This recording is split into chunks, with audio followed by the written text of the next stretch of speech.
মানে আমি তো ক্ষুদ্র নাগরিক, যতটুকু পড়েছি এরকম অদ্ভুত এক আজব দেশ, যে দেশের কোনো মা বাবি নাই। প্রতিবেশী বলতেছে এটা আমার দেশ, নিজের দেশের লোক দালালি করে বলতেছে না এটা ওদের দেশ। আবার এই দেশে থাইকা যায় আছে না আমি প্রচন্ড দেশপ্রেমিক, আমারই দেশ। সে আবার এটা বইলে আবার দুর্নীতি করতেছে। তাহলে এই দেশের সমস্যার সমাধান কি?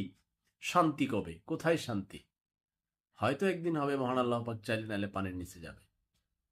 আর ওই যত বড় রাজনৈতিক দল, ছোট বড় যাদেরকে দেখে না, উপরে একেবারে উপরের কানেকশনটা বড় বড় দলের আছে, যার কারণে এ বাঁচে ও বাঁচে, এ চলে যায় ও থেকে যায়, ও ধরা পড়ে ও পড়ে না, ও ধরা পড়ে ও ছাড়া যায়। বুঝলে বুঝ পাতা, না বুঝলে তেজ পাতা। এখন ওবায়দুল কাদের কিভাবে গেল আপনি খুঁজতে থাকেন।